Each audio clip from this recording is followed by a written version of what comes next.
I hope y'all are having a great day, and today I'll be reviewing The Young Elites by Marie Lu.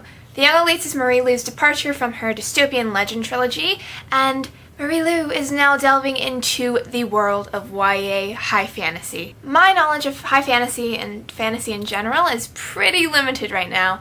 Hopefully that'll change soon. But for now, I'm definitely far from an expert on fantasy. However, from the few YA high fantasy books that I have read, it seems like a large majority of them, not all of them, but a lot of them, aren't too different from dystopian. A lot of the YA fantasy books that I've read have had corrupt governments that need to be dealt with, and that's no different in The Young Elites. So I feel like even though high fantasy is a new genre for Marie Lu, I feel like it's not that new. It still has its ties to dystopian. The first thing I noticed about this book is that the font inside is huge. Look at this, it's ginormous. Also, I'm not a really big fan of the cover.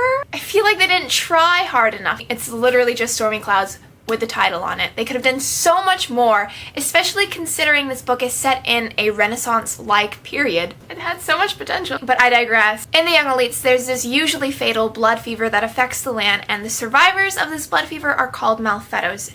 And you can usually tell who these people are because the fever has left them with some kind of marking. For example, our main character, Adelina, is marked with a change in hair color. She used to have dark hair, and now all of her hair is silver, including her eyelashes. Also, she had to get one of her eyes removed, so she only has one eye. Can't you just picture that? This super cool, one-eyed, silver-haired girl? I can.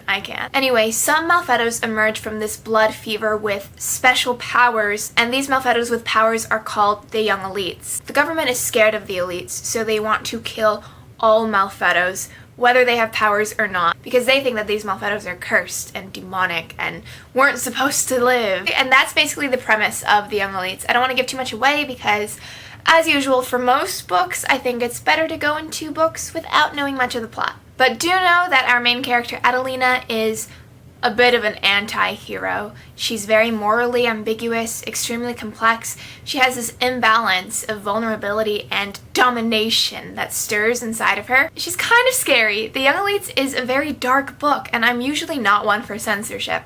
But I do want to warn younger readers that maybe take caution when going into this book because it is quite dark. The world building in The Young Elites isn't quite up to par as it should be, considering it's a fantasy book, but it's enough to give you this vague sense of the environment. I thought some aspects of the book were really confusing though, and more clarification would have been much appreciated. I'll admit that there are quite a few flaws in The Young Elites, and if you look at this book too critically, it might just completely fall apart. But the entertainment value for me outweighed everything else, so I ended up really enjoying this book. Some characters are very flat and static, and I didn't have any emotional attachment to them.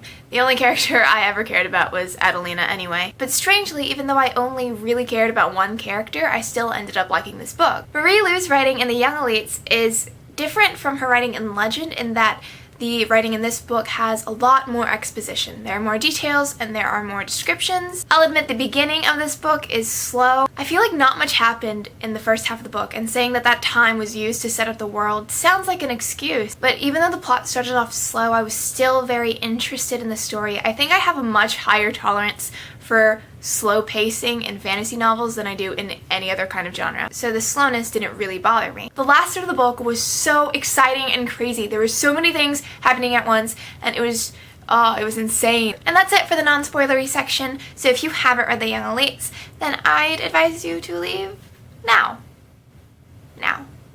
Right now. But if you have read The Young Elites, feel free to stay and let's discuss. Alright, spoiler time. What do you guys think of Adelina? Because I don't know how I feel about her. I like her, but then at times I feel like she loses all of her humanity and becomes this merciless monster. It reminds me of how Liz from Liz Loves Literature said that once Selena from the Throne of Glass series became badass, she also kind of lost all sense of her humanity. She was suddenly void of any warmth or compassion.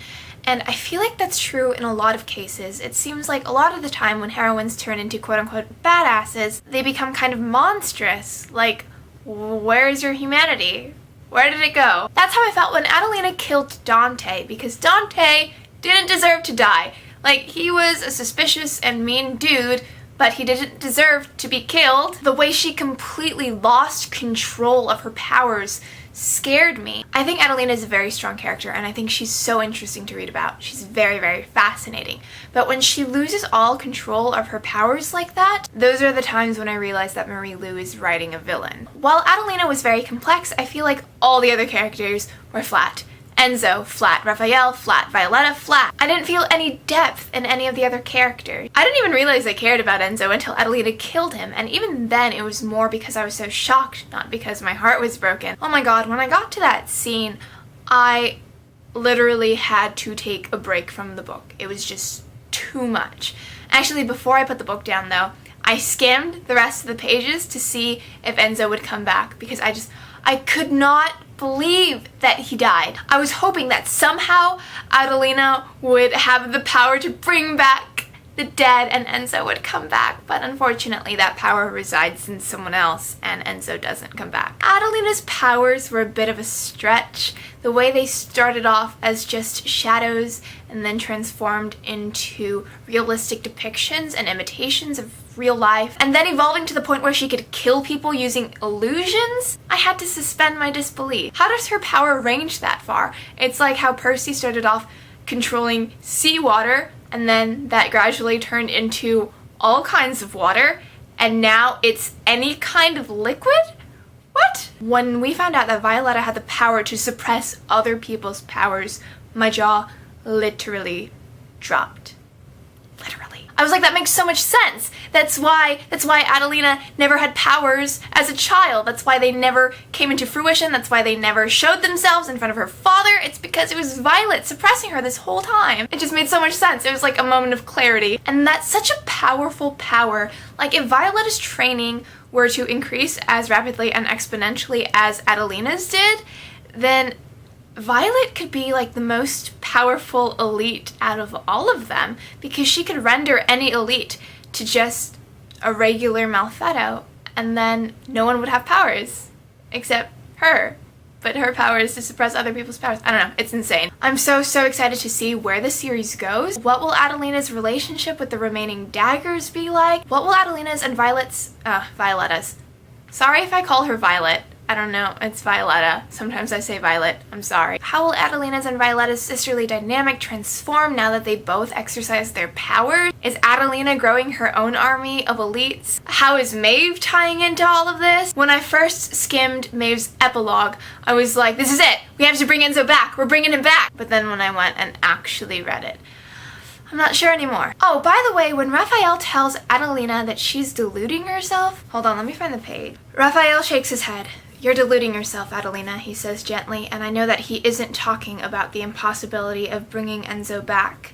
He's talking about Enzo's love for me. So he's implying that Enzo never really cared for Adelina? Because I thought he did. That's why I thought he was so stupid. I thought Enzo was an idiot for completely, wholeheartedly trusting Adelina, even when every single one of the other daggers was like, dude, maybe you should be careful. She's like kind of dangerous. I thought he liked her, genuinely, beyond using her, but I guess not? I don't know. By the time the book ends, I'm not sure whether Adelina has any humanity left inside of her. I would be furious too if the people I thought were my friends, the people who I thought were the only people in the whole world who actually accepted me for who I was, turned out to never have cared for me at all. That would make me a vengeful villain too. It's kind of scary, a little worrisome, that even while knowing that Adelina is not a very good person, I still relate to her on some levels.